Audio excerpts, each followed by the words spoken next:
I have been the winter caretaker at Still Lake for 4 years, and in that time I have learned to trust very few things more than a locked door and a bed made tight enough to bounce a coin. 14 cabins.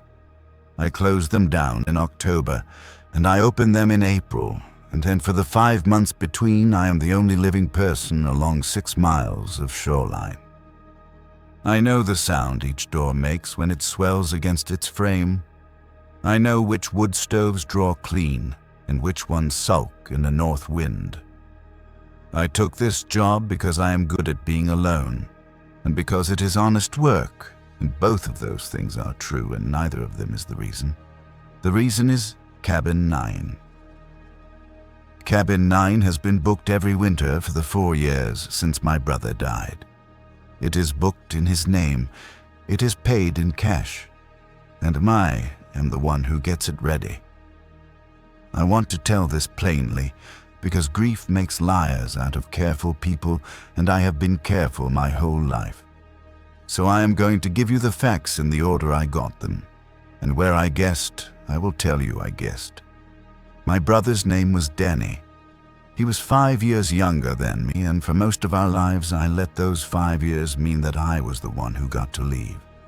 I left for school, I left for work, I left for a marriage that did not last, in a city that did not want me, and Danny stayed.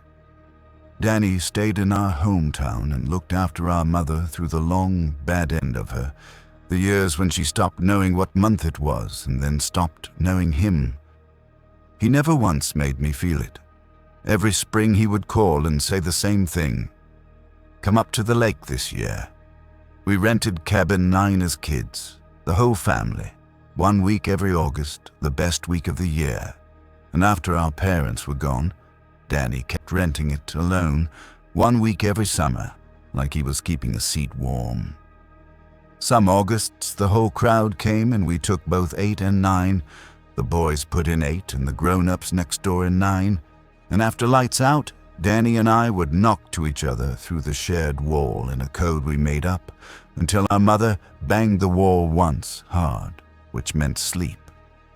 Come up this year, he would say, every spring, and every year I said the same thing back.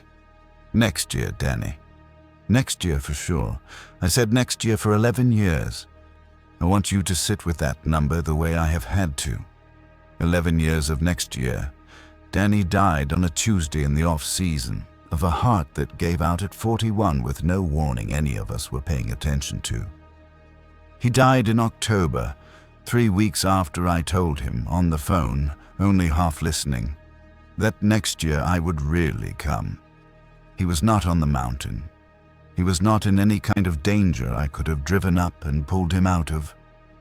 He was just gone, quietly, the way he had done everything, and the worst part, the part I have never said out loud, is that I was relieved for about 4 seconds before the grief hit. Relieved that the asking was over, and I would not have to keep saying no. I took the caretaker job at Still Lake that same winter. I told the resort owner it was because I needed quiet after a hard year. I told my ex it was a temporary thing. I told myself a dozen things. The truth is simpler and worse.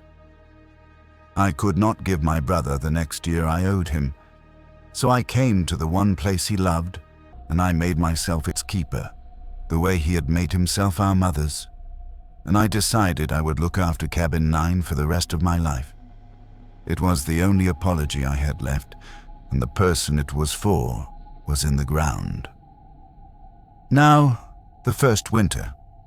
The resort closes to guests on the 15th of October.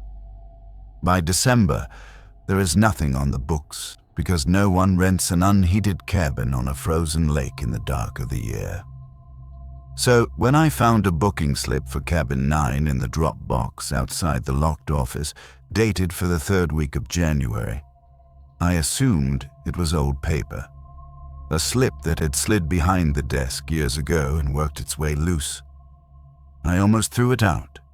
It was booked in Danny's name. His full name, the middle one included, the one only family and the DMV ever used. and clipped to it were three $50 bills and a note, and the note was in my brother's handwriting. I knew his handwriting the way you know a voice through a wall. Small, back-slanted. The D in Danny always open at the top like it never quite closed. The note did not say anything strange. That is what I need you to understand about all of this. Nothing it ever said was strange. It said, Cabin 9, 3rd week of January. Coffee, the dark one. Crack the lakeside window 2 inches even in the cold. I can't sleep sealed up. 3rd bunk, not the 1st. My back. Leave the green mug out. Thanks for getting it ready. I sat down on the office steps in the cold and I read it maybe 40 times. Every detail was right. Danny drank his coffee so dark it was a personality trait. He could not sleep in a sealed room, drove our mother to distraction, leaving windows open in winter. He slept in the 3rd bunk in cabin 9, always, because the 1st one was under the window and the draft got into his back. And the green mug, the green enamel camp mug, was his. Had been his since we were boys, and I had no idea where it even was anymore. I told myself what you would tell me. Someone knew him. Some friend, some old flame, playing a tender, terrible joke, or grieving him in a way I did not understand and could not police. It made me angry before it made me afraid, and the anger was a relief, because anger I knew what to do with. So I got the cabin ready. I told myself I was doing it to catch whoever it was. I lit the stove a day early so the place would be warm. I bought the dark coffee. I cracked the lakeside window 2 inches, and the cold poured in over my hands, and I hated it, and I did it. I could not find a green mug, so I left a white one. I made up the 3rd bunk. Then I sat in my own cabin 200 yards down the shore with the lights off, and I watched cabin 9 across the snow, and I waited for someone to come and rent a dead man's silence. No one came. I watched until 3 in the morning, and the snow stayed smooth and unbroken all the way to the door. No tracks in, no tracks out, and I finally went to bed feeling like a fool and a bad brother both. In the morning, I crossed the snow to cabin 9, expecting to find it exactly as I had left it, because that is what the sensible part of me still needed to be true. The snow to the door was smooth. My key turned in a locked door, and then I stopped just inside it, because the room was warm, and it had no business being warm. The coffee was down by 2 cups. The 3rd bunk had been slept in. Not messed up, slept in, then remade, the careful way Danny made a bed. Tight enough to bounce a coin, the way our father taught us both. The lakeside window was open 2 inches, and the white mug I had left was washed and dried and set upside down on the rack, and beside it, where I had not put it, was a green enamel mug I had not seen in 30 years. I have gone over that morning 1,000 times looking for the trick in it, and I cannot find one. The snow was unbroken. I had the only keys. I am not a man who imagines things. My whole worth as a caretaker is that I notice what is actually there. What was actually there was a clean green mug that belonged to my dead brother, still faintly warm on the bottom, as if it had just been turned over from the wash. I did not tell anyone. Who would I tell? I put the green mug in my own cabin, on my own shelf, and some nights I looked at it and some nights I could not. The second winter the slip came again. Same drop box, same week of January, same cash, same hand. But this note knew more than the first one had. It said the coffee was fine, but I should eat something. I looked thin. It said the stove was drawing better since I had swept the pipe in November. And I had swept the pipe in November, alone, told no one. It is not the kind of thing a man announces, and at the bottom, Under the usual thanks, it said, "Heard you finally cleared out the storage unit." Good. Mom would have said it was time. I had cleared out our mother's storage unit that fall. It had taken me 2 years to be able to do it. I did it over 4 days in October, by myself, 400 miles from the lake, and I had not told a living soul, because there was no living soul left who would have cared about the china and the photo albums and the box of Danny's school things I could not throw away and could not keep. So here is where my careful explanation breaks, and I will not pretend it does not. A joke can know a dead man's coffee. A cruel friend can know about the green mug. Nobody knew about the storage unit. Nobody knew I swept the pipe. These were not memories of Danny. These were things that had happened to me, alone after he was gone, in the year between 1 January and the next. And there was something I did not let myself look at straight for a long time yet. The words were in Danny's hand, but the worry underneath them, "Eat something, you look thin," was the kind of thing I used to say to him, not the kind of thing he ever said to me. I stopped trying to catch anyone after that. I want to be honest about the shape of it. I did not become brave, and I did not lose my mind. I did something quieter and maybe worse. I started getting the cabin ready because I wanted to. Because for a few days every January, there was somewhere I could bring the dark coffee and crack the window and make the bed tight, and something on the other side of that would use it and be grateful and know me. You spend 11 years saying next year to a person, and then you spend 4 years unable to say anything to them at all, and then a note tells you to eat something because you look thin, and I dare you to throw that note away. I dare you. The third winter, the booking was for 2 weeks instead of 1. I noticed the change the way you notice your own heartbeat once someone points it out. 2 weeks. The note said the winter had been long, and he was not ready to go back yet, and could I leave extra wood? He had never in life said a thing like that to me. Danny was the one who was ready, who showed up, who stayed. I was the one who left. Reading it, I understood that the notes had started saying things Danny would not have said, things, if I am honest, that sounded more like me. But I left the extra wood. Of course, I left the extra wood. That was the winter I wrote back. I do not know what I expected. I left a note on the third bunk, folded once, and it took me an hour to write 4 words. I wrote, "I'm sorry I didn't come. I did not sign it. He would know." In the morning, my note was gone, and there was a new one on the rack under the green mug, and it said in that small, back-slanted hand with the open D, "You're here now. That's the part that counts. Now go to bed. You've got the Peterson roof to fix in the morning." I did have the Peterson roof to fix in the morning. I lay in my bunk 200 yards away, and I said thank you out loud to an empty room, and I was not afraid. And the not being afraid is the thing that has kept me up more nights than any fear could.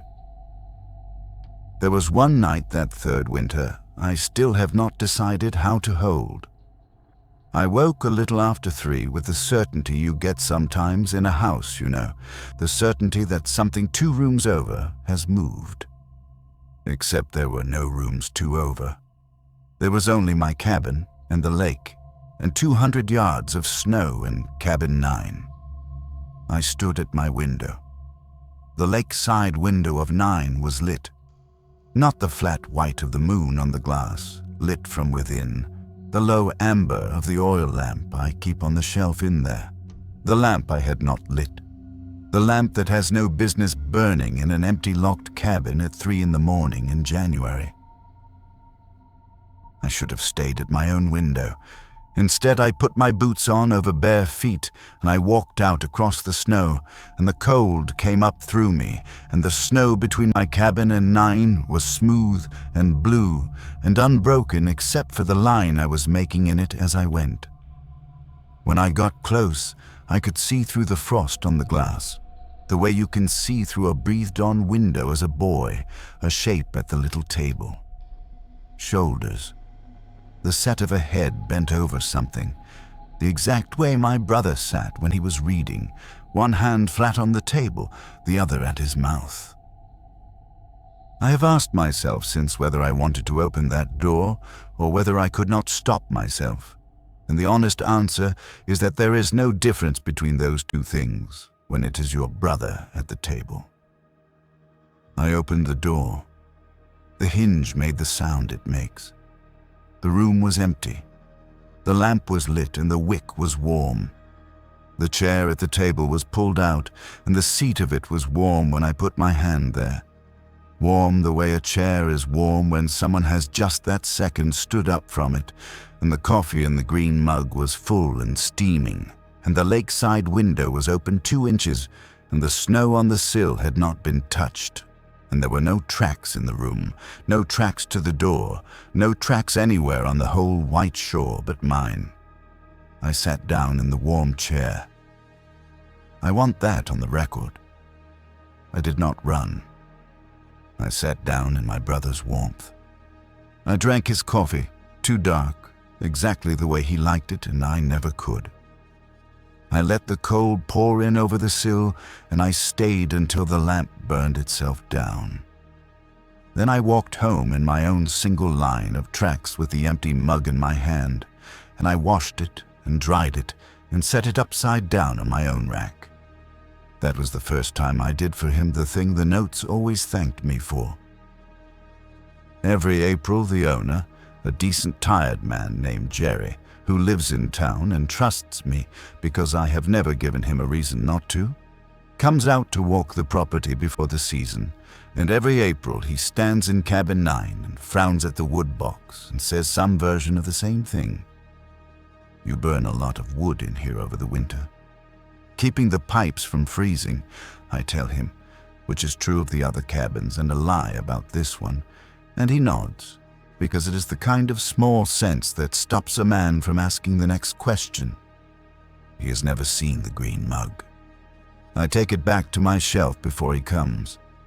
I have gotten good at the small management of it, the way you get good at hiding any love you cannot explain. Once, only once, I let myself wonder if I was the one. If I had come loose somewhere in the grief and was writing the notes myself, in my brother's hand, walking into cabin 9 in the dead middle of the night, and drinking the coffee and washing the mug and remembering none of it.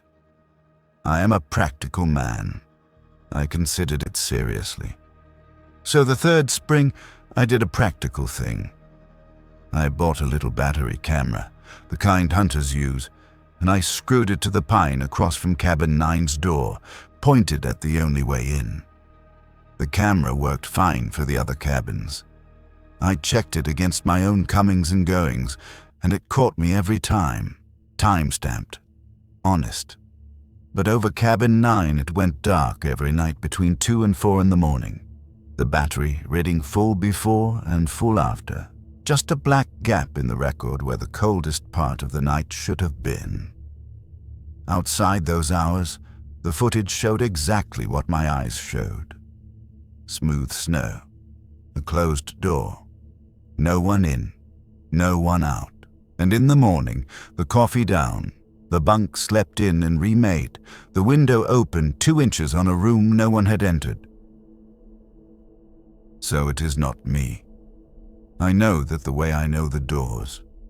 I am on every other camera. I am never on that one because on that one there is nothing to be on. Whatever keeps the 3rd bunk warm does not use the door and does not cross the snow and does not show up on an honest lens, and it drinks its coffee dark, and it worries that I am thin. This winter, the 4th, the note changed. And it is the reason I am finally telling this to someone, even if the someone is a stranger and the dark. The slip came in the drop box the same as always. Danny's name, the cash, the January week. But the note was longer than it had ever been, and it was not a list. There was no coffee in it, no window, no bunk. It said this, and I have it by heart because I have not been able to stop reading it. I've been thinking it isn't right. You down the shore alone in the cold and me up here comfortable. You did the hard part. You came back, so do the last thing. Get cabin 8 ready the way you like it. First bunk under the window. You always ran warm, not like me. Stock it for the whole winter, not a week.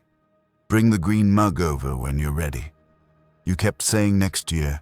It's next year. Come up. Cabin 8 shares a wall with Cabin 9.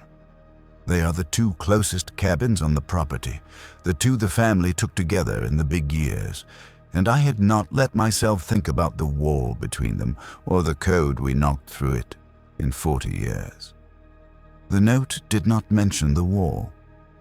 I do not know why I am telling you about it, except that when I read the words come up, I put my hand flat on my own chest, like a man checking he is still there. I have turned it over every way a careful man can. I know exactly how it sounds from the outside, because the outside is where I have lived my whole life. Always the one leaving, always the one narrating the sensible version on the drive home. The sensible version is that grief has built me a warm room and is asking me to move into it, and that I should cancel the January booking, take down the camera, tell Jerry I am done at the end of the season, and go back to the city and the noise and the people who will keep me alive by needing nothing from me that I owe. And the other version, the one I cannot argue my way out of, is that for 4 years, something has kept a seat warm for me the way my brother kept one warm for 11 summers. Patient, undramatic, never once making me feel the lateness of it, and that it has finally stopped asking me to get the cabin ready for him and started asking me to get one ready for myself. My whole life, I said next year to the one person who only ever wanted me in the room. Now there is a note in his hand telling me it is next year and asking me, gently, to stop being the man on the drive home. I know which choice a sane man makes. I have made a career of being the sane man. I close the cabins in October and I open them in April. I do not let the pipes freeze, and I do not let myself want things I cannot explain. So, here is what I did, and I am telling it in the order I did it, and where I guessed I will tell you I guessed. I did not cancel the booking. Yesterday I carried a load of split wood over to cabin 8, and I filled the box. I swept the pipe so the stove would draw clean. I made up the first bunk, the one under the window, tight enough to bounce a coin, because I do run warm, that part is true. He was right about it the way he was right about everything. I brought over the dark coffee.